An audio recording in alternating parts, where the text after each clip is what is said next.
hidup karena anugerahmu. Ku hidup karena kasih-Mu. Kaulah sumber kehidupanku.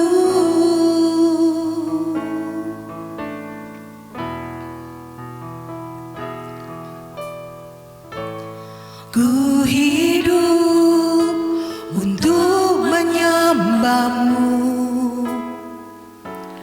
Ku hidup untuk menyenangkan-Mu. Kaulah pusat penyembahanku.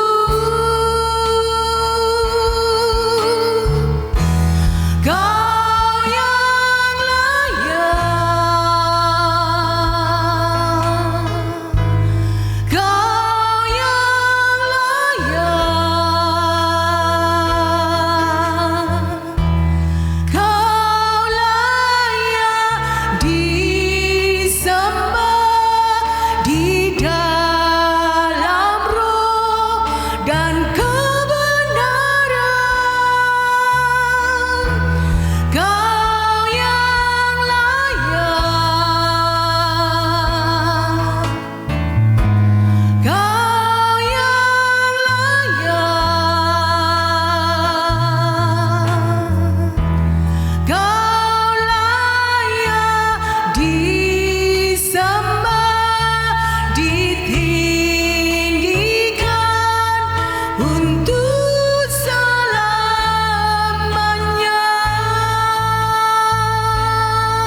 Terima kasih Bapa, Engkau memberi kami waktu, kesempatan untuk pagi ini kami bisa meninggikan Engkau, memuji, bersyukur dan menyembah-Mu. Tuhan, sungguh Engkau baik dalam hidup kami. Saat ini kami memerlukan firman-Mu menjamah hati kami. Kami perlu hati kami dijamah oleh Roh Kudus, supaya kami bisa menjadi seperti yang Engkau mau. Tolong kami Bapa. Biar setiap kami yang ada dalam ruangan ini ada dalam perlindungan Tuhan. Dan tidak ada satupun hal yang jahat yang iblis bisa buat atas kami. Terima kasih Tuhan. Segala pujian, hormat, dan kemuliaan hanya bagi-Mu. Di dalam nama Yesus Kristus. Sama-sama kita katakan, silakan duduk Bapak Ibu.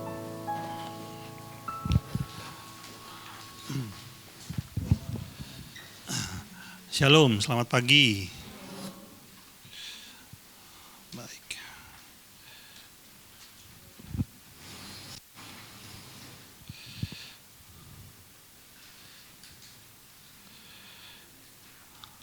Saya ucapkan selamat datang bagi yang pertama kali hadir tempat ini. Keluarganya Pak Joko kalau nggak salah ya. Pak, selamat datang Pak. Haleluya. Ya, saudara, hari ini sedikit ada berbeda karena ada saudari kita yang berulang tahun, Michelle, selamat ulang tahun ya. Nah, Michelle mau berbagi sukacita dengan kita, jadi nanti pada waktu selesai ibadah ini, saudara jangan buru-buru pulang, kita bisa makan bersama di depan ya. Haleluya. Saudara, setiap kali saya diizinkan untuk hadir dalam kebaktian seperti ini, walaupun dalam situasi protokol COVID seperti hari ini, saudara harus mengisi data, saudara harus dicek termometer dan segala macam. Itu adalah protokol yang ditetapkan oleh pemerintah yang harus dikerjakan oleh gereja yang sudah membuka ibadah tatap muka. Tapi setiap kali saya bisa melihat Anda di tempat ini, hati saya disukakan karena saya lihat Anda dalam kondisi yang sehat. 6 bulan sudah negeri kita terlanda oleh COVID dan tidak ada satupun anggota gereja kita yang terjangkiti atau tertular. Dan saya percaya itu karena kemurahan Tuhan, itu karena perlindungan Tuhan saja. Karena sebetulnya apa yang ada di dalam data tidak sesuai dengan apa yang ada dalam fakta. Fakta sesungguhnya itu jumlahnya bisa berlipat-lipat, saudara. Jadi apa yang ada dalam data, saya setiap hari menerima data dari pemerintah kota. Ya, memang kondisinya per tanggal 22 Agustus kemarin, jumlah kasus positif yang sudah confirm positif itu sudah di atas 1.000 orang. Tapi faktanya mungkin bisa melebihi daripada itu. Ya. Artinya kalau saudara hari ini dalam keadaan yang baik, itu hanya karena Tuhan saja.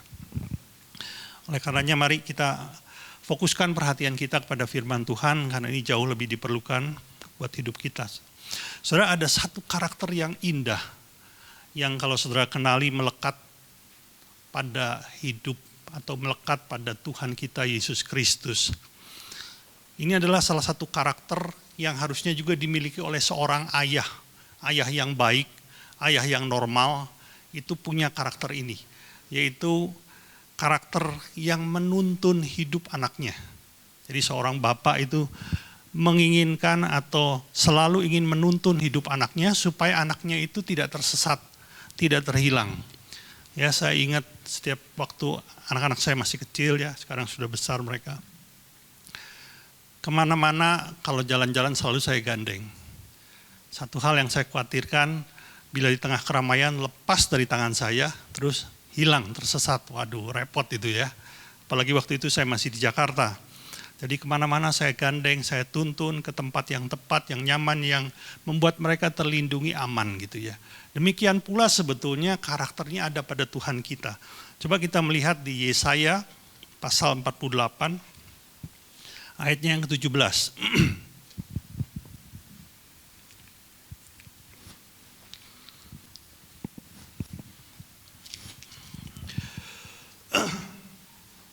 Baik, bunyinya demikian. Beginilah firman Tuhan penebusmu yang maha kudus, Allah Israel. Akulah Tuhan, Allahmu yang mengajar engkau tentang apa yang memberi faedah, yang menuntun engkau di jalan yang harus kau tempuh. Dalam Alkitab bahasa Indonesia hanya dikatakan harus, menuntun engkau di jalan yang harus kau tempuh. Tapi kalau saudara suka menyelidiki Alkitab, dan Anda bisa hari-hari ini membuka Alkitab itu begitu mudah ya, kan Anda bisa download dari Android atau dari manapun. Literatur aslinya sebetulnya mengatakan seharusnya, bukan harus. Jadi katanya, kalimatnya harusnya bunyi begini, yang menuntun engkau di jalan yang seharusnya kau tempuh. Ya, ini menarik saudara, bukan harus kau tempuh, tapi di jalan yang seharusnya kau tempuh. Ini memiliki beberapa arti. Artinya dalam kehidupan ini kita bisa memilih jalan yang tidak seharusnya. Jalan yang tidak dikehendaki Allah. Jalan yang diinginkan oleh kita pribadi, keinginan daging kita. Tapi sebetulnya hanya Tuhan yang tahu jalan yang tepat atau jalan yang seharusnya kita pilih itu yang mana. Ketika kita memilih jalan yang seharusnya, maka di ujung jalan kehidupanmu, engkau akan menemukan kemuliaan Tuhan. Tapi sebaliknya ketika kita memilih jalan yang tidak seharusnya, di ujungnya kita bisa mendapatkan kepahitan, kita bisa mendapatkan kekalahan, bahkan kehancuran. Saudara pasti ingat dengan peristiwa ketika firman Tuhan datang kepada Abraham, memberi perintah atau memberi tuntunan agar Abraham meninggalkan kota tempat di mana dia tinggal, menuju ke tanah yang dijanjikan Allah. Padahal tanah itu belum diberitahu lokasinya di mana. Tuhan cuma bilang, tinggalkan kotamu, tinggalkan rumahmu, pergilah ke tanah yang akan kutunjukkan. Jadi sebetulnya belum tahu tujuannya kemana. Yang penting keluar dulu aja. Tapi di ujungnya Tuhan sudah memberitahu kepada Abraham, kalau saudara nanti baca di rumah, itu ada di Kejadian pasal 12, bahwa ketika engkau mencapai tanah itu, ada berkat-berkat ilahi yang Tuhan sediakan bagi Abraham. Dan ketika dia pergi, keluarganya dibawa saudara. Budaknya dibawa, semua harta bendanya dibawa. Ada satu orang yang sebetulnya bukan keluarga inti dari Abraham, juga diajak, yaitu keponakannya, anak dari saudaranya yang bernama Lot. Ya. Lot diajak dan Lot ikut. Ketika Lot ikut, perhatikan saudara, di tengah perjalanan itu Abraham diberkati Tuhan. Ketika seseorang hidup di dalam tuntunan Tuhan, sebenarnya ada berkat ilahi yang tercurah dalam kehidupannya. Nah karena Lot ikut, apa akibatnya? Lot pun ikut diberkati. Nah masalah mulai timbul ketika ternak yang dimiliki Abraham semakin banyak, demikian pula dengan ternak yang dimiliki Lot semakin banyak. Ternak ini kan butuh rumput, butuh makanan.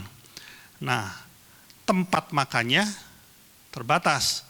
Sehingga pada satu kali terjadilah keributan antara gembala-gembala Lot dan gembala-gembala Abraham. Mereka ribut sampai ke telinga Abraham. Ya.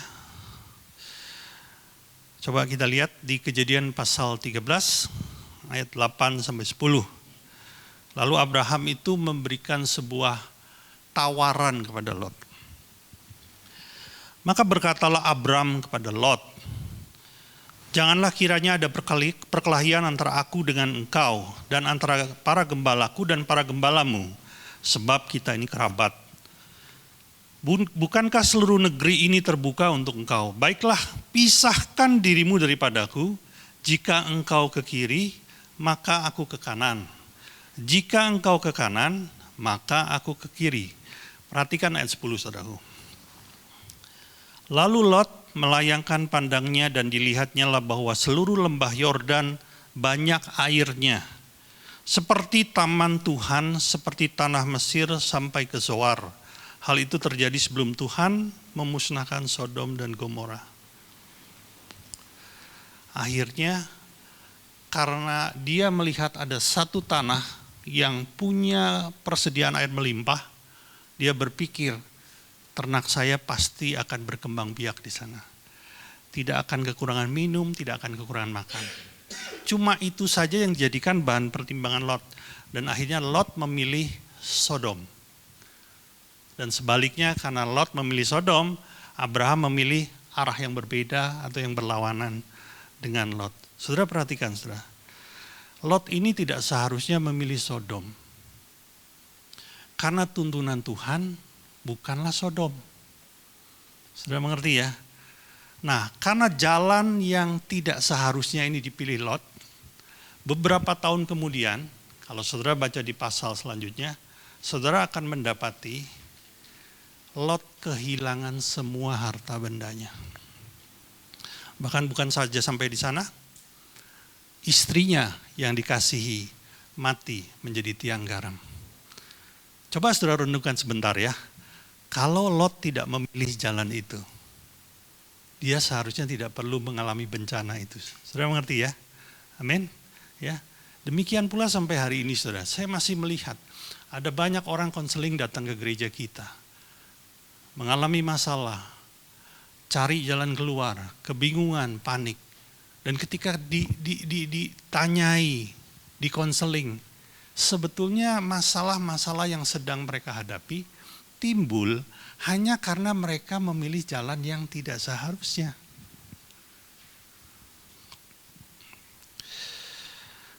Kalau Lot tahu bahwa yang dituntun adalah Abraham, karena janji itu datang kepada Abraham, yang bunyinya Abraham tinggalkan kotamu, pergilah menuju negeri yang akan kuberikan kepadamu. Artinya apa? Janji tuntunan itu ada pada Abraham. Harusnya Lot bisa berkata, maafkan gembalaku, aku akan tegur mereka supaya mereka tidak mengulangi kesalahannya. Tapi izinkan aku untuk tetap ikut denganmu. Saudara, hasilnya akan berbeda. Tapi yang jadi pertimbangan Lot adalah jasmani, materi, kekayaan. Hanya sebatas itu. Dan ujungnya kekalahan dan kehancuran. Sebaliknya ketika seseorang mengikuti tuntunan Tuhan, maka di ujungnya orang itu akan menemukan keselamatan. Orang itu akan menemukan kemenangan, bahkan mengalami kemuliaan Tuhan. Saudara, kalau saudara, kan kita ini ada grup WA ya. Beberapa hari yang lalu saya lupa, ada seorang anggota grup kita yang mengirimkan video yang baru-baru ini terjadi. Mungkin saudara sini sudah ada yang lihat, tapi juga mungkin ada yang belum. Jadi saya ceritakan aja ya. Kita tahu tanggal 4 Agustus kemarin, terjadi sebuah peristiwa besar di Timur Tengah, tepatnya di Lebanon, di kota Beirut, di mana ada terjadi ledakan dari penyimpanan gudang amonium nitrat yang jumlahnya ribuan ton, saudara. Ya, amonium nitrat itu sebenarnya bisa dijadikan bahan peledak. Dan ini bukan kilo lagi, bukan kuintal, tapi ribuan ton meledak. Dan tercatat bahwa ledakan amonium nitrat yang terjadi di Beirut adalah ledakan dari bahan yang sama yang paling besar yang pernah terjadi di seluruh dunia. Itu di Beirut, tanggal 4 Agustus. Akibatnya apa, saudara? Ratusan orang mati, ribuan orang terluka, bahkan puluhan ribu rumah hancur, kehilangan tempat tinggalnya. Luar biasa. Nah, pada saat itu terjadi, ada sebuah gereja di kota Beirut yang namanya Church of God. Gembalanya namanya Said Deib. Ya. Dia sedang pelayanan di dalam gerejanya. Di dalam gerejanya pada waktu itu ada 274 orang. 274 orang. Mereka sedang pengajaran, ada kelas, mereka sedang pelayanan, bahkan ada beberapa sedang menyiapkan bahan makanan yang akan dibagikan kepada orang-orang miskin di jalan. Waktu itu ledakan belum terjadi, saudara. Tiba-tiba Said Deib ini yang lagi tenang di kantornya, tiba-tiba dia merasa gelisah, merasa ada sesuatu yang aneh dalam hatinya dia tiba-tiba kehilangan damai sejahtera. Bahkan kesannya itu begitu tergesa-gesa. Dan Roh Kudus seakan-akan berkata dalam hatinya, pergi, pergi, tinggalkan tempat ini, pergi. Itu kejadian mungkin hanya 10-15 menit sebelum ledakan yang terjadi. Dan entah kenapa, akhirnya dia ikuti tuntunan itu, dia bilang sama seluruh stafnya, sekarang tinggalkan pekerjaanmu, matikan semua komputer, tinggalkan tempat ini, orang-orang yang sedang belajar, orang yang sedang dilayani, semua diusir pulang. Bahkan beberapa orang dari stafnya, ini hari ini gembala kita sedang gila mungkin ya. Sesuatu yang tidak pernah dia kerjakan. Dan kira-kira belasan menit kemudian, boom. Tapi tempat di mana gereja itu jaraknya cuma 5 menit loh. Dari tempat ledakan. Tidak ada satu orang pun korban jiwa. Semua selamat dari ledakan itu. Saya ada klipnya, bisa tolong tampilkan. Lebanon, another hotspot in the Middle East, where one Beirut pastor, he is thanking God for a Holy Spirit hunch that he says saved the lives of his church members from that massive explosion in Beirut. Pastor Saeed Daib said he felt the need to send everyone home early that day. He was so concerned over the risk of COVID-19. But little did he know the reality was far worse. 34 church members and 240 children gathered each day at his Life Center Church in Beirut, which is just a 2-minute drive from the site of the explosion. He says the blast blew the windows from one wall to another and took everything out in between, and no one would have survived. And Pastor Saeed joins us now by Skype. Pastor, thank you so much for being on the show. Thank you for hosting me. Saudara, kita perlu mengerti bahwa jalan mana yang harus kita tempuh, hanya Tuhan tahu. Hanya Tuhan tahu yang tepat. Dan Tuhan itu punya karakter. Jadi memang kerinduan dia untuk dia bisa menuntun anak-anaknya, umatnya, berjalan di atas jalan yang seharusnya. Di jalan yang dia sudah tetapkan, saudara. Andaikan saja semua orang Kristen atau semua orang percaya mau melakukan hal ini, saudara. Ada banyak masalah dalam hidupmu tidak perlu terjadi. Nah, saudara, Alkitab yang saudara punya, ya sekarang namanya Alkitab ya, karena pakai tab atau HP tab, apalah terserah. Jadi Alkitab yang saudara punya itu berisi tuntunan Tuhan bagi kehidupan Anda dan saya. Itu tuntunan Tuhan bagi kehidupan Anda dan saya. Jadi ketika kita hidup sesuai Alkitab, itu kita ini hidup di jalan yang seharusnya, saudara. Hari Jumat kemarin, jadi 2 hari yang lampau, kita kan sudah komitmen ya. Tiap jam 8 kita di rumah masing-masing berdoa serentak. Mengadakan mesbah doa, penyembahan setiap jam 8 malam. Nah kemarin itu hari Jumat jam 8 malam ada satu keluarga, bukan anggota gereja kita. Saya juga tidak kenal ya, jadi seorang suami, istri dan 2 orang anaknya datang. Cuma karena memang sudah waktunya bagi kita berdoa, saya minta beliau pulang dulu, Pak datang saja setengah jam lagi, kita masih mau doa. Malam sedikit nggak apa-apa. Ya, singkat cerita, setelah doa selesai, keluarga itu datang lagi. Ya. Dan dia menceritakan untuk apa dia datang. Sebetulnya dia mau meminta tolong untuk anaknya. Anaknya sudah besar, saudara.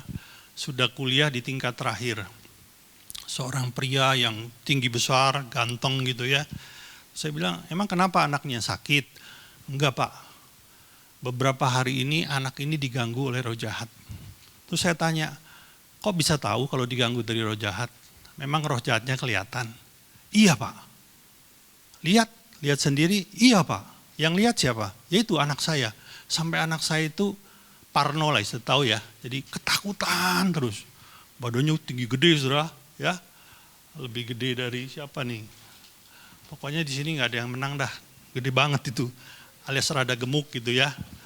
Nah, terus saya bilang begini, kalau masalahnya roh jahat, saya bilang saya tidak tahu loh ya, dia ini ada roh jahatnya atau tidak. Tapi kalau masalahnya roh jahat, sebetulnya Alkitab sudah memberi solusi. Anda tahu nggak? Enggak Pak. Loh sebentar, Bapak ini Kristen apa bukan? Kristen. Dan dia sebut sebuah nama gereja di Kota Malang, gereja yang sudah cukup lama, yang anggotanya sudah cukup banyak.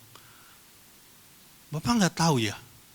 Terus akhirnya saya ingin memberikan sebuah pengertian yang benar kepada keluarga ini. Apa yang dikatakan Alkitab tentang roh jahat? Bagaimana roh jahat bisa masuk ke dalam hidup manusia? Solusinya seperti apa?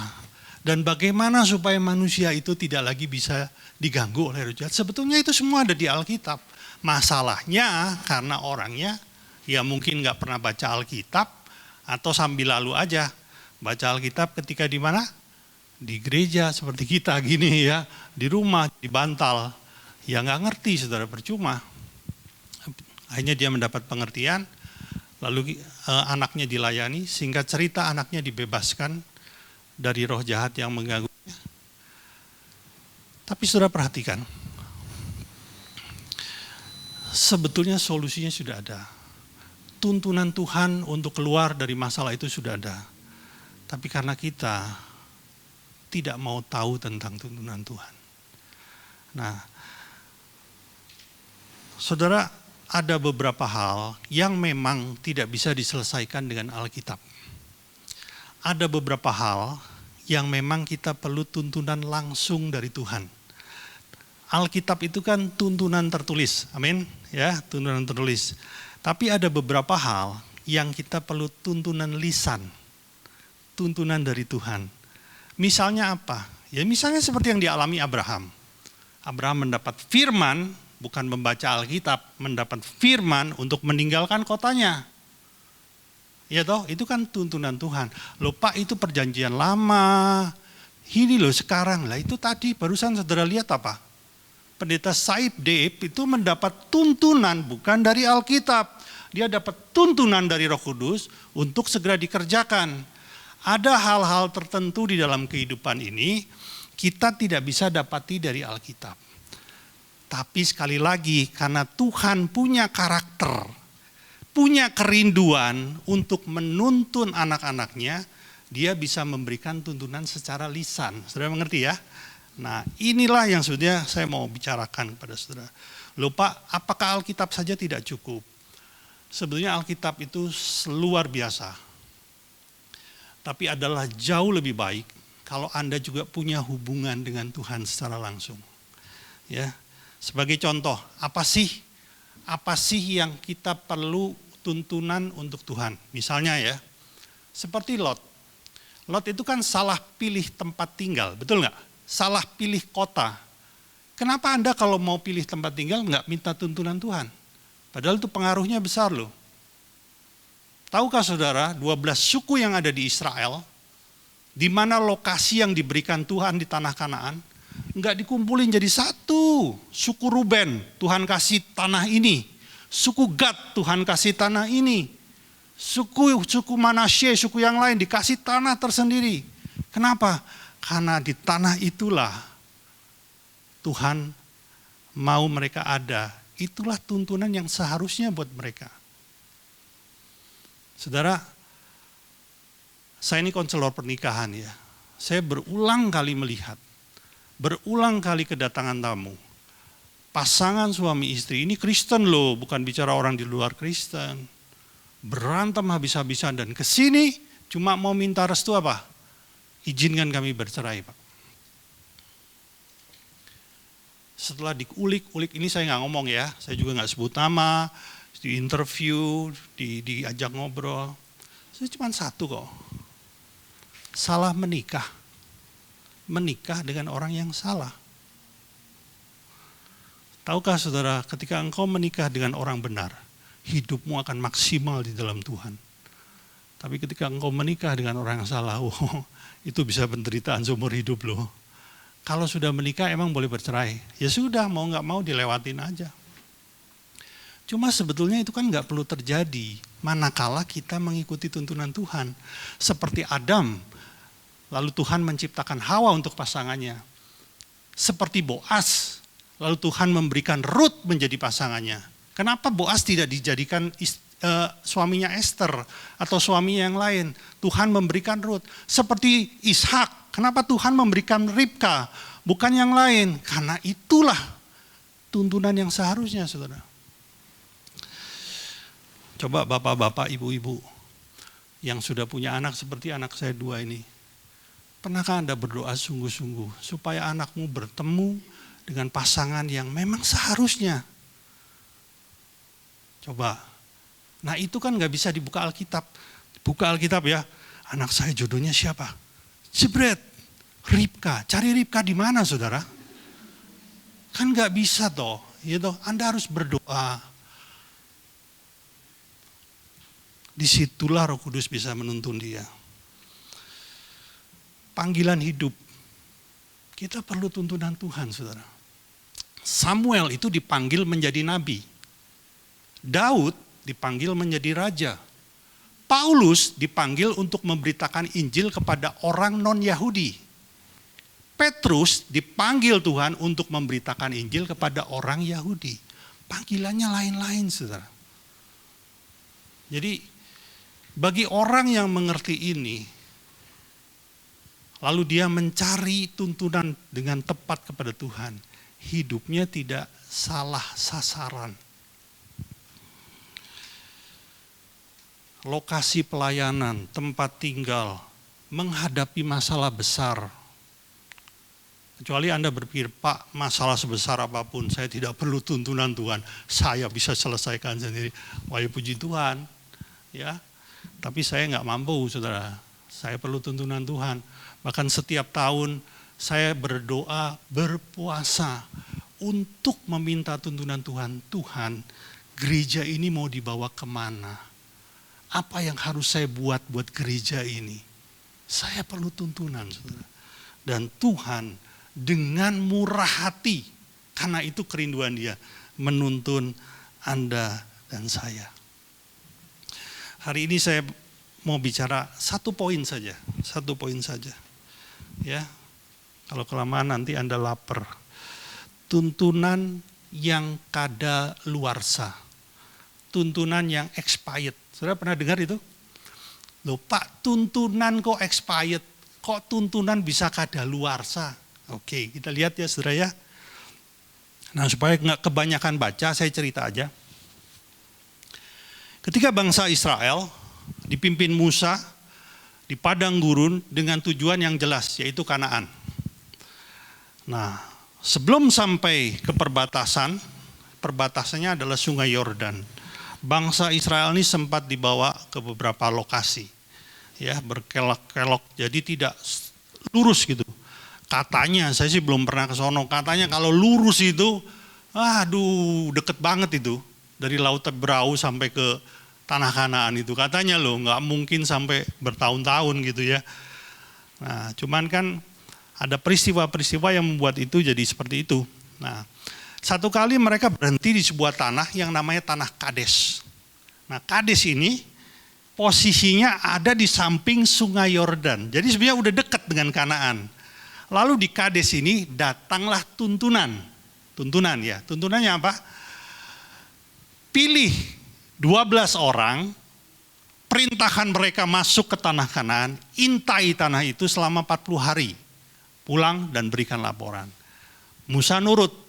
Diutus, dan setelah itu mereka bahkan sempat membawa hasil bumi dari Tanah Kanaan pulang. Tapi kita tahu ceritanya bahwa 10 orang dari 12 memberikan berita busuk, hanya 2 orang yang memberitakan hal yang baik. Akibatnya apa? Kalau saudara nanti baca di Bilangan pasal 14, bangsa Israel itu bersungut-sungut bahkan marah. Dan mereka bilang gini, seandainya saja kami tetap ada di Mesir, kami tidak akan binasa di Tanah Kanaan. Mereka menolak untuk dituntun masuk tanah Kanaan.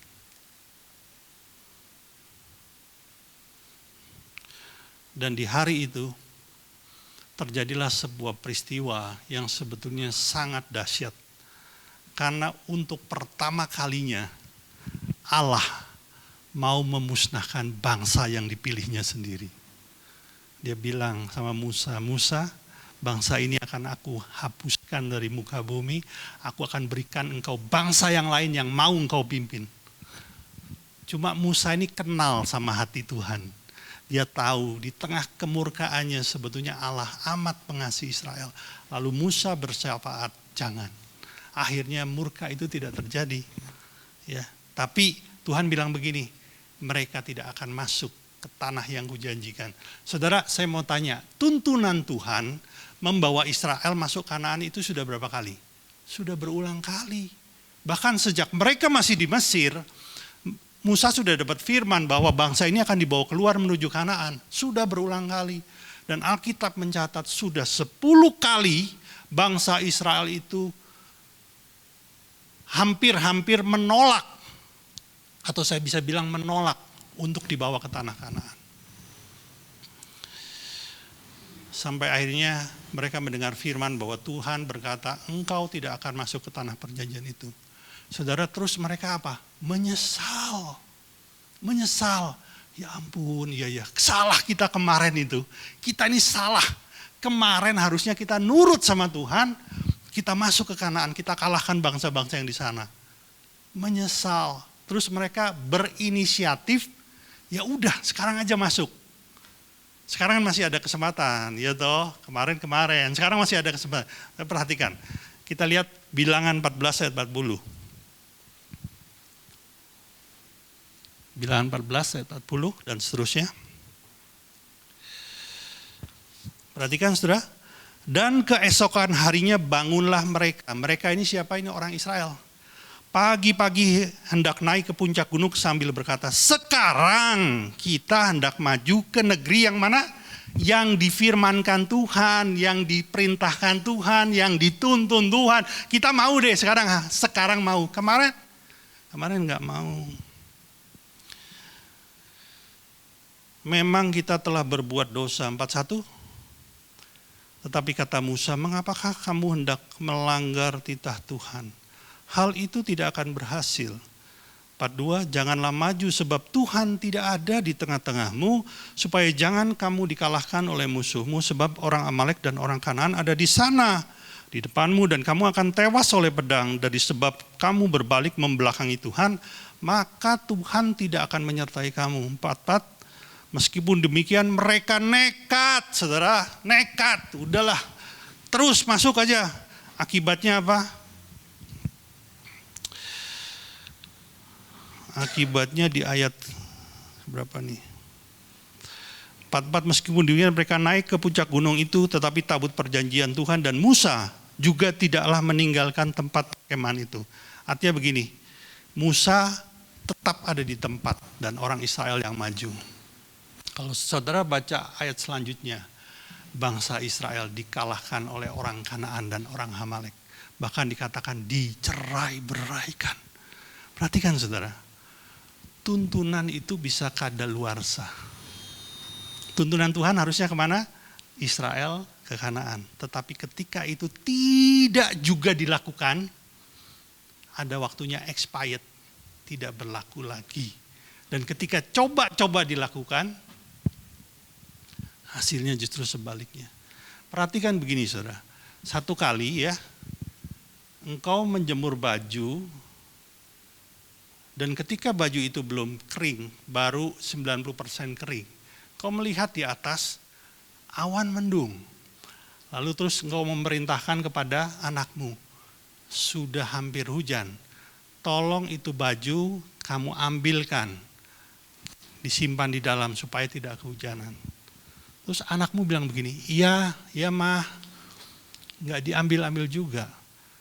Dan hujan turun, baru diambil. Perintah itu sudah expired, sudah terlambat, sudah kadaluarsa, saudara. Dan hal ini dicatat lagi oleh Paulus. Ini kan terjadi di Perjanjian Lama. Tapi karena pentingnya, Paulus mencatat lagi. Coba kita lihat di Ibrani pasal 3 ayat 7 dan 8.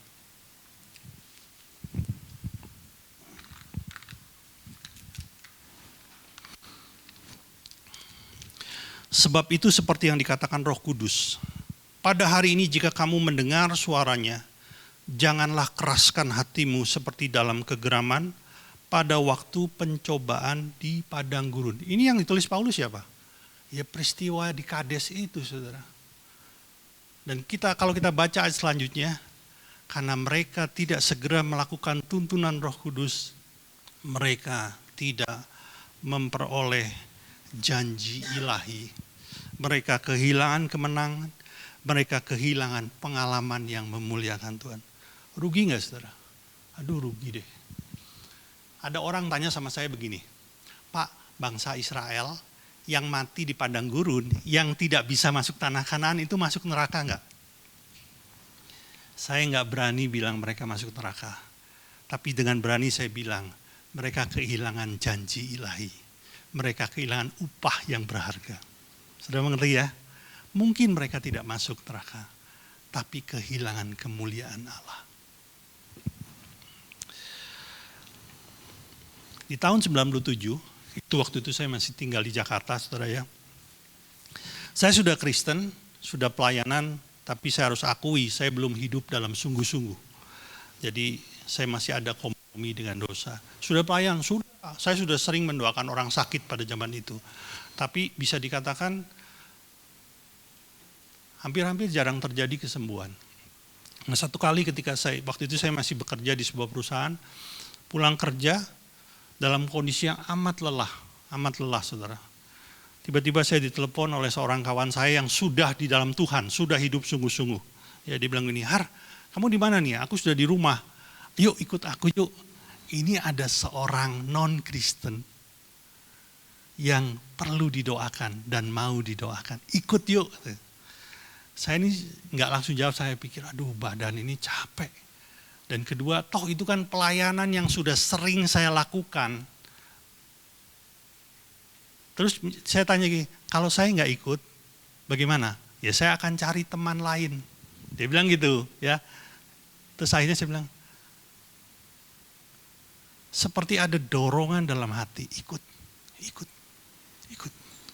Terus saya bilang, iya saya ikut. Ini kita janjian, ketemu di dekat lokasi, yaitu di sebuah perumahan yang cukup elit di Jakarta, ya daerah Jakarta Barat. Saya sampai di sana, ketemu parkir mobil, cari parkir, saya pikir, waduh, ini yang mau kita layani mungkin orang kaya nih ya. Terus dia bilang, iya Har, parkir mobil di sini aman, kita tinggal. Tapi rumahnya itu nggak bisa dijangkau dengan mobil. Oh ya, ya udah, terus jalan kaki masuk ke gang-gang kecil, saudara. Nggak taunya itu orang yang mau kita doakan itu tinggalnya persis di samping musola, saudara. Bahkan bapaknya yang bangun musola itu. Orang Betawi asli, saudara.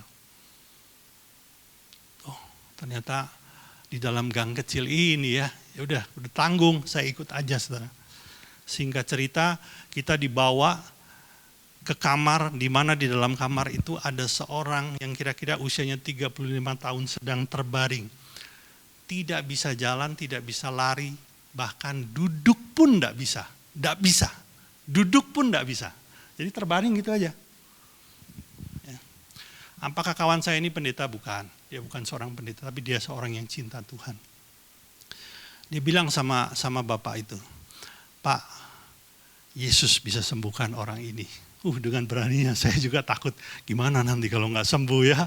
Saudara, singkat cerita, bilang, saya doakan ya Pak ya. Ya, dengan doa yang sederhana, saudara.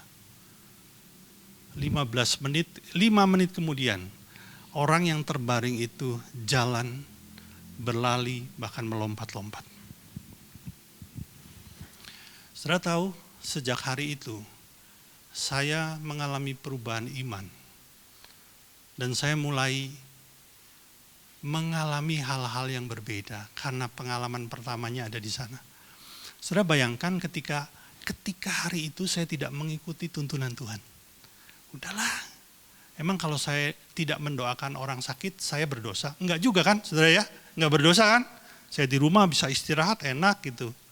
Tapi kalaupun saya tidak pergi, saya kehilangan pengalaman yang memuliakan Allah. Yang membuat saya hari-hari ini bisa menghidupinya. Apakah mujizat itu akan terhenti atau tidak terjadi kalau saya tidak pergi? Oh tidak, karena kawan saya bisa saja mengajak orang lain. Tapi yang menikmati kemuliaan siapa? Orang lain, bukan saya. Kalau hari itu saya berkata, tidak, saya tidak berangkat. Tuntunan itu expired, kadaluarsa buat saya.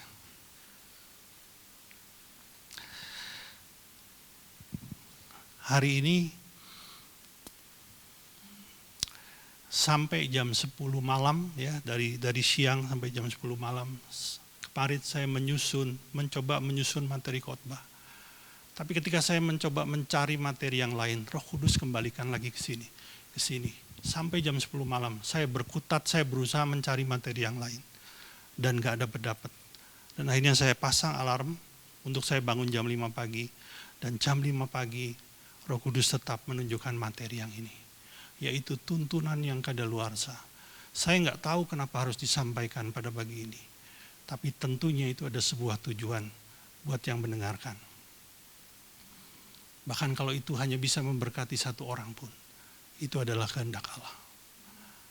Kalau hari ini engkau mendengar sebuah tuntunan dari Tuhan, mari jangan keraskan hatimu, jangan tunda-tunda untuk melakukannya. Lakukanlah segera, karena ada saatnya hal itu tidak berlaku lagi. Engkau kehilangan sesuatu yang berharga, saudaraku. Suara Tuhan adalah kehidupan buat Anda dan saya. Amin. Mencipe.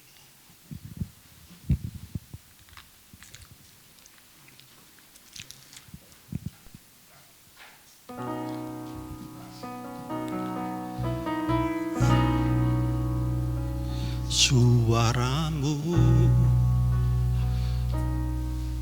tuntunku lewati api, dalam kegelapan Engkau ada di dekatku. Engkau adalah Bapa, Engkau sahabatku. Ku hidup dalam kebaikan-Mu.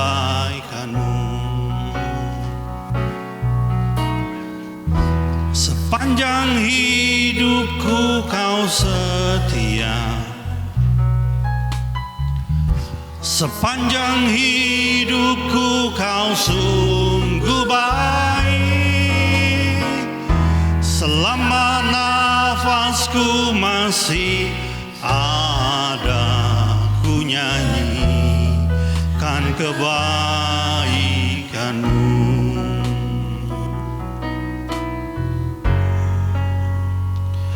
Oh Tuhanku, kasih-Mu tak pernah gagal. Sepanjang hari hidupku dalam genggaman-Mu. Sejak matahari terbit sampai tenggelamnya, ku nyanyikan kebaikan. Sepanjang hidupku, sepanjang hidupku Kau setia. Yes Lord. Sepanjang hidupku Kau sungguh baik. Selama nafasku masih ada, ku nyanyikan kebaikan. Sepanjang hidupku, sepanjang hidupku Kau setia.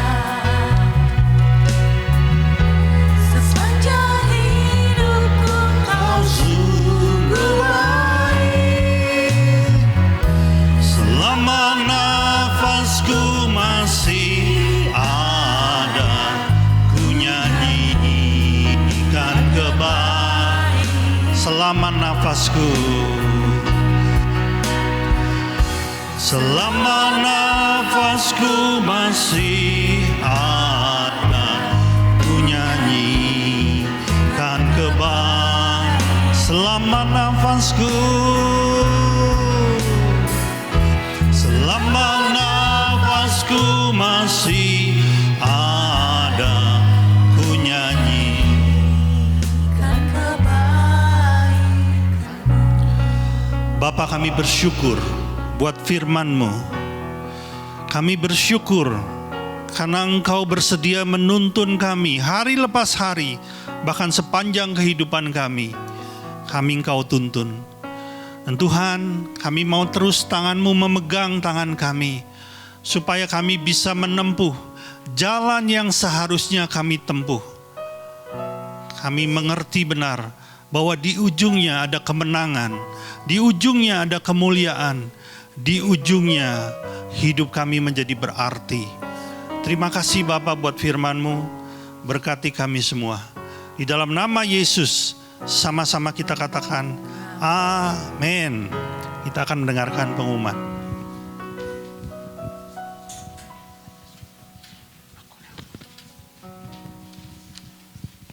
Shalom, selamat siang semuanya. Saya akan bacakan beberapa pengumuman. Jadi ibadah minggu depan masih akan seperti ini ya. Jadi jemaat yang mau mengikuti ibadah di gereja juga bisa dengan prosedur kesehatan. Tapi yang ada beberapa kendala mungkin kesehatan atau beberapa alasan juga diperbolehkan ibadah dari rumah. Ibadah ini akan dapat diakses di YouTube jam 2 siang seperti biasa. Dan juga mari kita membangun mezbah doa setiap jam 8 malam seperti yang sudah diumumkan Pak Gembala. Ajak anggota keluarga kita untuk membangun hubungan lebih intim dengan Tuhan. Kegiatan doa malam sudah ada ya. Setiap hari Rabu diharap jemaat datang paling enggak lah 1/4 jam dari waktu yang ditentukan jam 7, jadi jam 7 kurang seperempat karena ada prosedur kesehatan yang harus kita lakukan. Doa pagi masih diliburkan. Udah itu aja dan kita masuk dalam doa persembahan. Kita masuk satukan hati.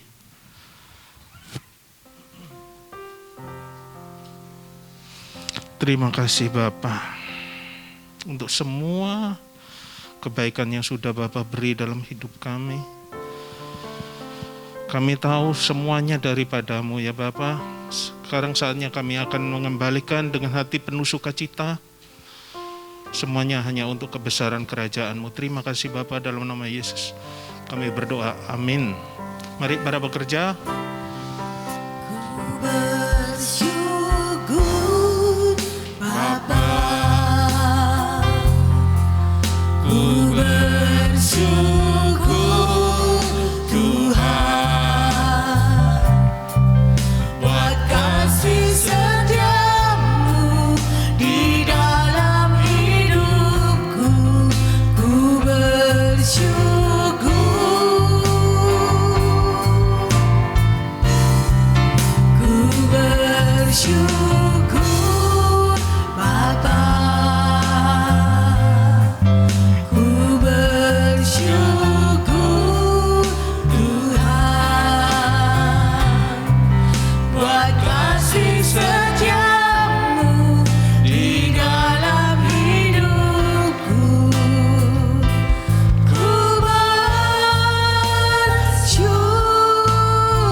Untuk bangkit berdiri, kita tutup ibadah ini dengan doa, kita satukan hati. Haleluya. Haleluya. Terima kasih Bapa untuk semua kebaikan-Mu dalam hidup kami. Kami bersyukur atas kemurahan-Mu dalam hidup kami. Sudah kami dengar firman-Mu yang luar biasa, membuka pikiran kami, menegur, menguatkan, dan dapat memulihkan kami. Kami mau menyimpannya dalam hati ya Bapa, dalam pikiran, mempercayainya, menghidupinya, supaya dapat bertumbuh, berbuah bagi pelayanan kepadamu. Terima kasih untuk damai sejahtera, sukacita surga yang Bapa limpahkan dalam hidup kami. Terima kasih untuk hikmat-Mu melalui Roh Kudus yang menuntun, membimbing, menopang, menghibur, dan yang terutama menegur kami. Terima kasih untuk perlindungan-Mu yang begitu sempurna. Engkau begitu baiknya dalam hidup kami. Kami percaya malaikat-malaikat-Mu menjagai kami. Ajar kami terus untuk selalu bersyukur ya Tuhan. Kami juga berdoa untuk gembala kami Pak Hari. Hati Bapa, hati gembala ada dalam diri beliau. Semua berkat-Mu yang terbaik melimpah dalam kehidupan beliau ya Bapa. Tanda-tanda ajaib Kau berikan dalam menuntun kami semua. Berkati juga anak istri beliau. Kami juga berdoa untuk para pekerja yang bertugas pada siang hari ini dan juga jemaat yang turut beribadah bersama kami. Kami mau menjadi alat-Mu ya Bapa, di keluarga dimanapun kami berada, untuk melayani Engkau. Jamah hati kami selalu ya Bapa, karena kami butuh Engkau untuk penuntun dan kekuatan dalam hidup kami. Kami juga berdoa untuk teman-teman yang sakit, kami percaya Bapa sembuhkan. Yang lemah Bapa kuatkan, yang berbeban berat Bapa beri kelegaan. Bapa, kami juga berdoa untuk Presiden kami Pak Jokowi dan keluarga, dan juga anak-anak-Mu yang ada di pemerintahan. Pakai beliau-beliau semua ya Bapa, jadi alat-Mu, mengambil keputusan yang tepat dan benar dengan hikmat daripada-Mu, semuanya untuk kebaikan negeri kami ini. Terima kasih Bapa, terima kasih. Sebentar lagi kami akan pulang dan kami siap menerima berkat daripada-Mu. Mari kekasih Tuhan, kita angkat kedua tangan kita arahkan hati kita kepada Tuhan Yesus. Diberkatilah Engkau berlimpah-limpah dengan segala yang terbaik dari Allah Bapa, kasih-Nya yang sempurna dalam Yesus Kristus, serta kekuatan pertolongan penghiburan dari Roh Kudus, memampukan engkau untuk hidup di dalam kehendak Tuhan. Kita yang sudah menerima semuanya itu sama-sama kita katakan, Amin. Tuhan Yesus memberkati.